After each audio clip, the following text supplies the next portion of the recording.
আমাদের বাংলাদেশের সন্তান আছিল একজন, আপনারা সবাই চেনেন। সে অন্য অন্য জাতি থেকে নিয়ে এসে ইসলাম ধর্ম গ্রহণ করাছে। এই ইসলাম ধর্ম তাদেরকে শিখাছে যে ইসলাম ধর্ম সবার উপরে। তার নাম সারা বিশ্বই জানে, সেটা তো আপনারাও জানেন। তার নাম দেলোয়ার হোসেন সাইদি। পৃথিবীর মানুষ তাকে এক নামেই চেনে। এতগুনা মানুষে সে হাজার হাজার মানুষ মনে করেন মুসলমান তৈরি করেছে, এক নামে কিন্তু চিনে। সে আমাদের বাংলাদেশের সন্তান, আমাদের কাছে অনেক গর্ব। আবার দেখেন, গর্বর আরেকজন সন্তান আছে, বিশ্ব তাকে চিনে, বিশ্বের মানুষ তাকে ভালোবাসে, শিশুরা ভালোবাসে, বৃদ্ধরা ভালোবাসে, মা বোনেরা সবাই তাকে পছন্দ করে, চয়েস করে।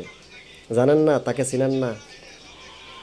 ক্রিকেট খেলে বিশ্ব অলরাউন্ডার প্লেয়ার সাকিবুল হাসান, তাকে আমরা বাংলাদেশ থেকে বাড়ি করে দিছি ভাই।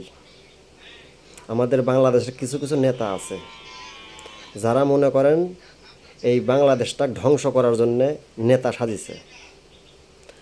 তে আমি চাই আমার বন্ধু বান্ধব, আমার যারা ভক্ত, এই যে সাকিবুল হাসানের যারা ভক্ত আছেন, আমাকে যারা ভালোবাসেন, যারা ফেসবুকে টিকটকে দেখেন, তারা এই প্রচারটা সব জায়গায় পাঠিয়ে দিবেন, জানে আমাদের বাংলাদেশের অলরাউন্ডার সাকিবুল হাসান আবার খেলতে পারে, সুন্দর করে আমাদের বাংলাদেশের মুখ জানি উজ্জ্বল করতে পারে।